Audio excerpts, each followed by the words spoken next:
Salam əziz tamaşaçılar, hər vaxtınız xeyir olsun. Bugün bizim studiyanın çox maraqlı qonaqları var.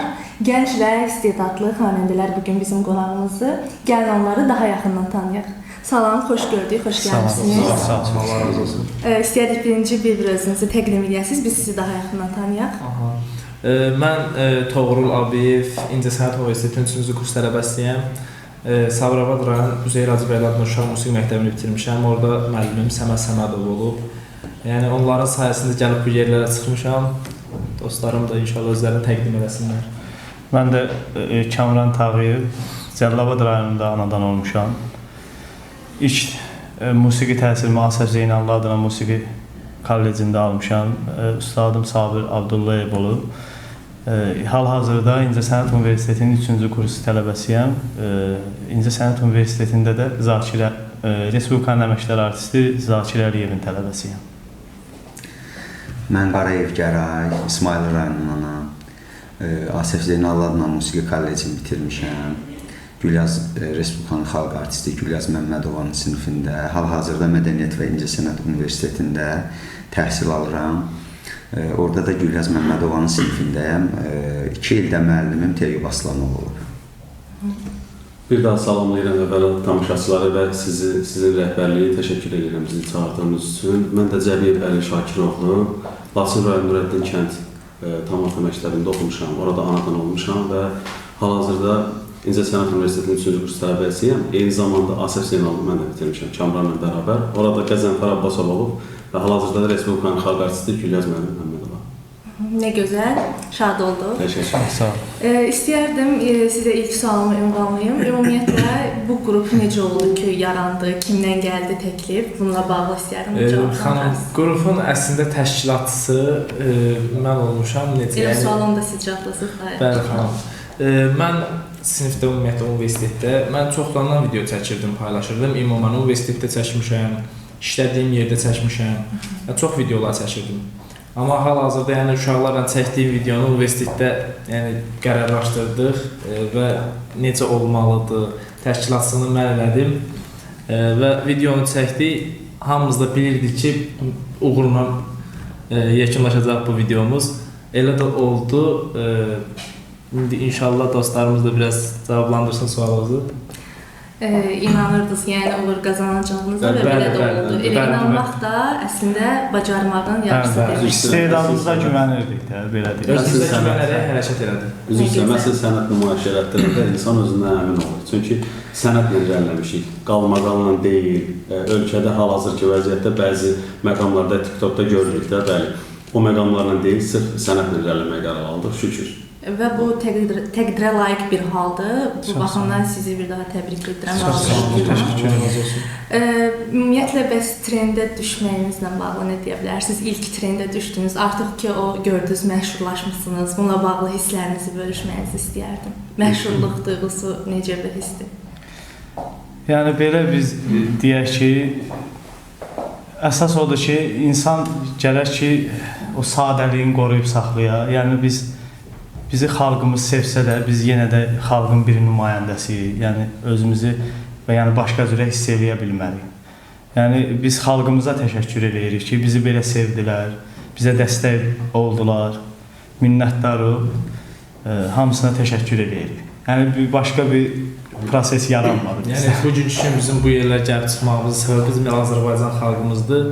Onların sayəsində, onların xoş sözlərinin sayəsində biz gəldik bu yerlərə çıxdıq və bizi efirə dəvət elədilər. Tarix Əliyevə də buradan təşəkkürümüzü bildiririk ki, bizi öz efirinə dəvət elədi və çox gözəl şəkildə təqdimat apardı. Biz orada gözəl şəkildə yer verildi, oxuduq, muğam da, xalq mahnıları da bizi çox gözəl şəkildə təqdim edir. Buradan təşəkkürümüzü bildiririk Tarix Əliyevə. Nə gözəl. Tarix bəyin adını vurğuladınız. Bəs Tarix bəydən başqa sizə hansı məşhurlar öz dəstəyini göstərir? Yəni elə insanlar var mı? İstəyərdim onunla bağlı da danışın. Üzdə olan məşhurlar, yəni məşhur simanın tanınması var üzrə. Bir o var xalq artisti olar, bir o var belə deyim, gündəmdə olan adamlardan. Mənə şəxsən dünən bir hadisələ qarşılaşdım. Necə deyim, getdim İlyas bəy var, ekspressiyasızlıq. Deməli, İlyas bəy yaxınlaşdı özü mənə, sən Müşfiq, bənzəyən oğlansan, sizin qrupu çox sevirəm. Yəni sadəliklə də, yəni o boyda məşhur olmasına, tanınmış sim olmasına baxmayaraq, mənlə yerindəcə video çəkdi və öz dəstəyini bildirdi ki, qoy mən də sənə belə dəstək olum. Hətta öz səhifəsində belə paylaşdı. Nə gözəl, nə gözəl. Başqa belə tarix əleyhində. Ancaq belə deyim ki, yəni elə olub ki, yəni efirə də dəvət eləyiblər. Yəni o efirdən bizi kənarlaşdırıblar. Xalq artisti. Yəni biz gənclərə dəstək olmaq lazımdır. Yəni indidən belə olmaq lazımdır. İstedadlı gənclərimizə dəstək olmaq çox vacibdir, önəmlidir. Siz vurğuladınız ki, sizə yaxınlaşıb Müşfiq bəyə oxşadıblar. Bununla bağlı istəyərdim hisslərinizi bölüşəsiniz ki, ona oxşadılmaq sizdə necə bir təəssürat oyadır?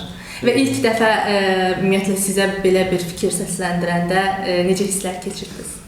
Əslində belə mənə çoxdan deyirdilər. Ancaq nə bilim, mən Müşfiq ola bilmərəm. Ancaq Müşfiqin oxşamağına, Müşfiq oxşamağı mənim üçün fəxrdir. Yəni özümə necə bilim, kumir, amal kimi özümə götürürəm və həqiqətən özümlə də belə fəxr edirəm ki, şükür, mən Müşfiq oxşayıram və həyatımı onsuz da bilirdim, maraqlanırdım, YouTube-dan, Wikipediyadan və s. maraqlanırdım əvvəldən də. Yəni bugün mən Müşfiq oxşayıram deyə bugün maraqlanmamışam. Yəni dünən də mənə Müşfiq haqqında sual versəydiniz, mən onu bilirdim. Çünki bu mənim vətəndaş borcumdur. Hansı ki, Müşfiq haqqında məlumatı öyrənmək. Yəni o hissləri sözlə ifadə etmək həqiqətən çətindir. Amma həqiqətən çox gözəlsizdir. Vurğuladınız ki, özünüz İncəsənət Universitetinin tələbələrsiniz. Bəs bu təhsilə, yəni İncəsənət Universitetinə qəbul olmayana qədər ümumiyyətlə bu istedadı özünüzdə necə kəşf etdiniz? Hardan başladı sizin yolunuz? Necə qərar verdiniz ki, mən məhz bu istiqamətdə getməliyəm? Xanım, məsələn, mən özümü deyirəm, mənim öz ailəmdən söhbət gedir. Mənim atam, əmim, yəni iki əmim daha doğrusu, yəni bizdə istedad olaraq səs irisi gələn bir şeydir. Mən balacalığımda 14 ildir musiqi ilə məşğulam. Balacalığımdan oxuyurdum. Atam mənə apardı, musiqi məktəbinə qoydu. Atam arzusu idi ki, çünki atam özü çox həvəsli olub, oxumaq istəyib, amma keçmiş zaman olub deyə, Sovet devri olanda onun elə də çox imkan olmayıb da, onun şərait olmayıb, onun özünü qabağa çəksin deyə, ya elə bir şərait yaradılmayıb. Ona görə arzusu olub ki, mənim oğlu onun gedib ən azından arzusuna gerçəkləşdirsin, bəli. Mən də atamın arzusu olaraq, yəni atama da söz vermişəm ki, İnşallah, yəni ən gözəl yerləri göstərəcəm özümü. Atam da baxsın, mənə fəxr eləsin, ondan böyük arzum yox. Atanıza buradan salamlarımızı göndərdik və inanırıq ki, oğlu onun arzusunu gerçəkləşdirəcək və gerçəkləşdirir də məncə. İnşallah. Sizi də dinləyək. Ümumiyyətlə, sizin yolunuz hardan başladı, necə qərar verdiniz? Mən də uşaq vaxtından həvəsim olub musiqiyə. Yəni elə ondan qabaq kasetlər satılırdı. O kasetlərdən dinləyirdim oxuyanları, xanəndələrimizi.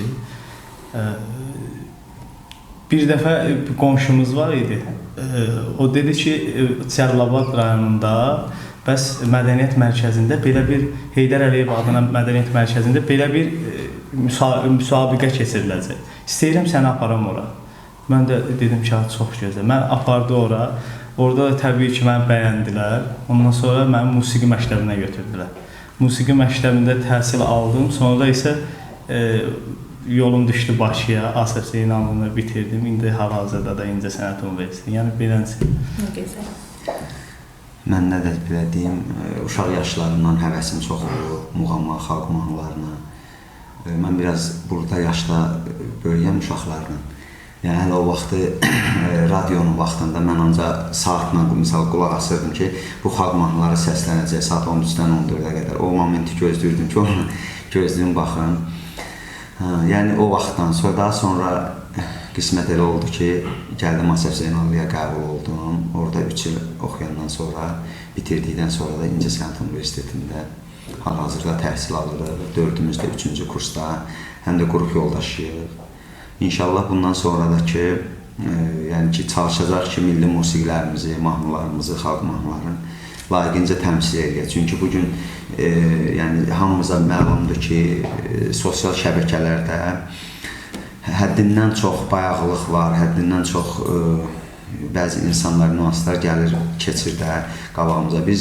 Biz olmasaq, onlar daha da artacaq. Yəni biz və bizim kimilər, yəni təkcə özümüzü nəzərdə tutmuram, biz və bizim kimilər, digər yoldaşlar da var. Yəni biz də çalışmalıyıq ki, milli musiqimizi daha da yüksəklərdə qoruyaq. Yəni el şənlikləri olsun və yaxud tədbirlər olsun. Orada da elə gözəl mahnılarımız var ki, valla, yəni hər kəs tərəfindən bəyənilir. Düzdür, biz özümüz də sosial layihədən, TikTok sosial şəbəkəsindən tanınmışıq. Yəni orada da elə gözəl bəstəkar mahnıları oxumuşuq ki, yəni xalqımız da deyir ki, bizim qulaqlarımız təmizlənir belə musiqilər dinlədikcə. Sizi dinləyə gəlmək. Uşaq yaşlarından məndə də bütün ölənlərə rəhmət. Daim deyir ki, gedək bir dənə Laçın rayonu və eyni zamanda rayonlar arası müsabiqə keçirilir. Gedək orada özümüz sınaq. Mənə qulaq asmışdı, balıq tutmağa gedirdi. Orada qulaq asmışdı. Dedi ki, gedək bir dənə orada özümüz sınaq. Təzədən oraya yazıldım və Şamkət Uşaq Musiqi Məktəbindən buradan Rasim müəllimi, Şamil müəllimi salamlayıram. Onlar məni hazırlaşdırdı. Orada təhsilim yox idi. Ona qədər ki, dövrlərdə. Orada Respublika birinciliyinə layiq görüldüm. Sonra məndə həvəs yavaş yarandı. Müəyyən bir müddətdən sonra yaş keçid devri oldu məndə.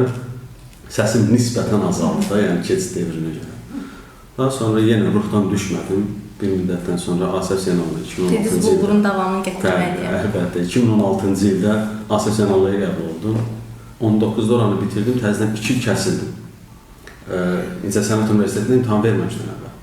2 il kəsiləndən sonra 3-cü ili gəldim İncəsənət Universitetində qəbuldu və nə yaxşı qəbul oldum və belə gözəl qrup yoldaşları əldə elədim. Yəni, Cəlal bəy qeyd edir ki, biz hamısından böyüyük, uşaqlarından böyüyəm, amma bizim üçün heç bir fərqi yoxdur. Yəni,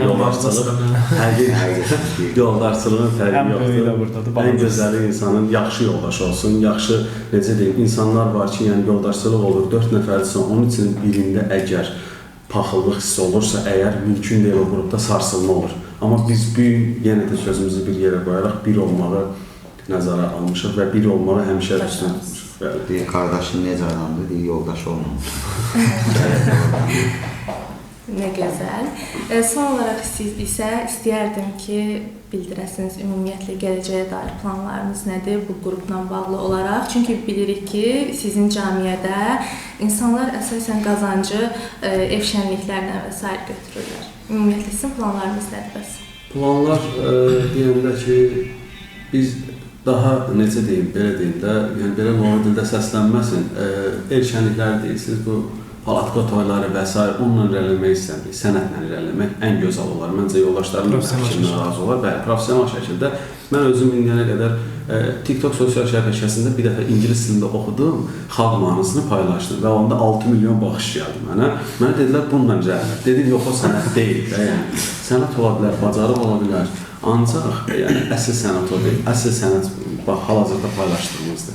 Və bizim də fikrimiz odur, əsl sənətlə, pedaqoji təhsilimizi nümayiş elətdirərək. Çünki gələcəkdə bu sənətlə gedib biz diplom verib, dövlətimiz indi şükür Allah hər yerdə hər hansı bir işlə işləmək üçün sənin savadını yoxlayır ki, bugün sənin savadın varsa imtahan verməlisən. Bir də ki, el şənliyi deyəndə burada yəni toy olsun, el şənliyi olsun, qəbahət bir şey yoxdur.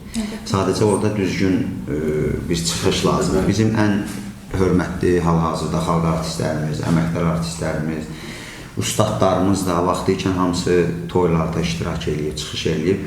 Çünki yəni, bugün qazanc olaraq hər bir kəs ailəsini saxlamaq üçün məcburdur ki, ora getsin. Orada da gedib, yəni ki, bu ifalardan, bu gözəl mahnılarımızla, milli musiqimizlə təbliğ eləməliyik.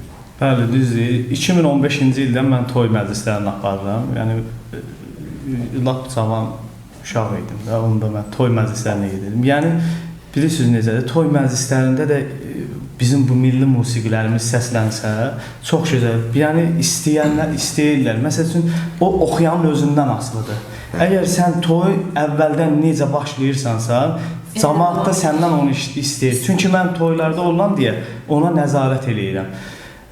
Məsəl üçün, əvvəldən yaxşı, üzr istəyirəm bu sözümə görə, səviyyəli mahnılar oxuyursansa, hamı da gəlir səndən yaxşı mahnılar istəyir. Əgər o bayağı mahnılar oxuyursansa, deyirlər ki, yəqin o mahnıları bilmir. Gəlirlər səndən bayağı mahnılar istəyirlər. Yəni, toy məclislərinə də getmək məncə lazımdır. Oxuyanların hamısının çörək yeri, ondan sonra qazanc yeri toylar.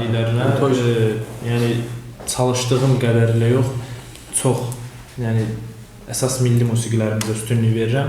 Belə deyək də samballı musiqilərə. Çox bayaqlığa çox üstünlük vermirəm, çünki bayaqlığa üstünlük verdikcə insana qıraqdan o dəyəri, o diqqəti göstərir.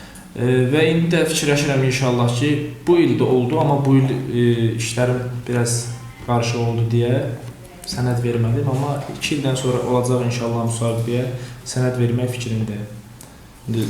Yoldaşlar da inşallah yəqin ki, eynən olar. İnşallah uğur olsun. Allah razı olsun, Allah olsun minnətdar. Belə, dəvətimizi qəbul edib gəldiyiniz üçün sizə çox təşəkkür edirəm. Biz Ümid çox edirəm sağ ki, olun. səsiniz daha yüksəklərdən gələr. Və son olaraq isə istəyərdik bizim üçün, eyni zamanda tamaşaçılarımız üçün bir ifa səsləndirəsiniz. Deyirsən yanında qalacağam mən, çox gözəl fikirdir qal sənə qurban. Deyirsən yanında qalacağam mən, çox gözəl fikirdir qal sənə qurban. Nə zaman istəsən əziz canımı, qumral gözlərinlə al sənə qurban. Nə zaman istəsən əziz canımı, qumral gözlərinlə al sənə qurban. Sən müşfiqi yanında qal, ginən sənə qurban. İstərsən bu canımı al, ginən sənə qurban. Sən müşfiqin yanında qal, ginən sənə qurban. İstərsən bu canımı al, ginən sənə qurban.